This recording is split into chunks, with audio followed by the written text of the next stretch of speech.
Many relationships don't fall apart because of one big disaster. They slowly lose their warmth because everyday stress, old hurts, and unspoken disappointments build up layer by layer. One day, you realize you love your partner, but you don't feel close. You live together, yet something inside feels lonely. In one of his talks, Robert G. Smith explains why this happens so often. He says relationships are emotionally conditioned. That means your brain links your partner with an emotional state created by past experiences. If those experiences include frustration, rejection, tension, or unresolved conflict, your nervous system starts reacting automatically. Not because you want to, but because your body learned to protect you. The good news is that emotional conditioning can be changed. And that is where a practical approach like faster EFT becomes valuable. It helps you clean up the emotional charge of the past so you can stop reliving it in the present. Why love can feel distant, even when you still care. Robert often points out a pattern that almost everyone recognizes. You don't react to what is happening now. You react to what your brain remembers. Your partner says something ordinary, but your body hears criticism. Your partner is tired and quiet, but your mind translates it as rejection. Then the old emotional program runs, and the conversation ends exactly where it always ends. This is why many couples feel stuck. They keep trying to fix communication, but the real issue is the emotional state underneath. Until that state changes, new words won't land in a new way. The first step: notice what you are really reacting to. Robert suggests a simple and powerful habit. When you get triggered, pause and ask yourself, what am I reacting to? What does this remind me of? What am I afraid will happen? These questions are not meant to blame you or your partner. They are meant to reveal the hidden emotional program running in the background. Often, it's not about the dishes. It's about not feeling respected, not feeling seen, not feeling safe. When you see the real issue, you stop fighting the surface and you start healing the root. Healing yourself first is not selfish. It's necessary.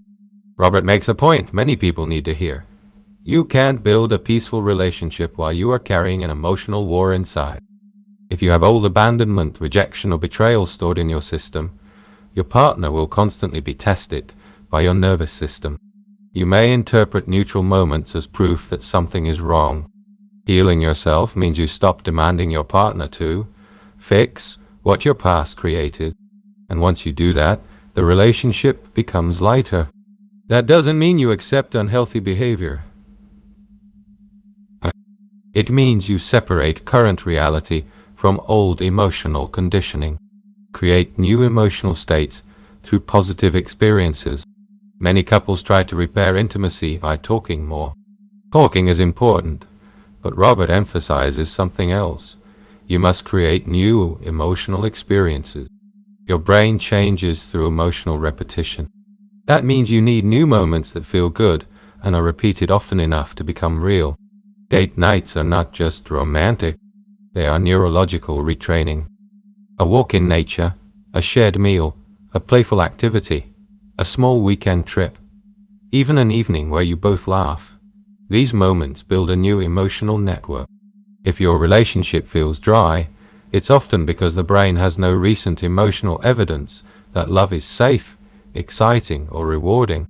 Give it that evidence again. Release the old disruptions instead of collecting them. Robert explains that small disruptions accumulate. Unspoken disappointments become emotional debt. And emotional debt always demands payment, usually through sarcasm, distance, passive aggression, or sudden explosions that come from nowhere. One of the healthiest things you can do is to stop collecting emotional debt and start clearing it. This can be done gently. You can acknowledge what hurt, tap on the feelings, faster EFT, and allow your nervous system to calm down while your mind reframes the memory. You don't have to relive the entire past. You simply have to remove the emotional charge that keeps showing up as automatic reaction. The power of writing it down. Robert also recommends a simple exercise. Write down what feels wrong, not to create a list of accusations, but to bring clarity. When your emotions spin in your head, they grow. When you put them on paper, you see them more clearly, and you can work with them. You can try 2 lists. What hurts? What triggers me? Without blaming, just naming. What I truly want instead, the emotional need beneath it. This alone can change the way you communicate, because now you're speaking from awareness, not from reactivity.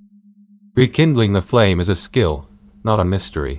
Passion does not disappear because you are with the wrong person.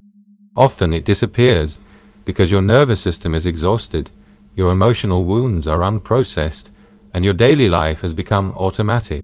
The flame returns when you create safety, release old pain, and build new emotional experiences with intention. If you want to go deeper and learn practical tools for working with emotions, triggers, and relationship conditioning, take a look at my store. You will find ebooks about faster EFT, the mind and deep lasting change, tools that can make this journey easier and more real in daily life.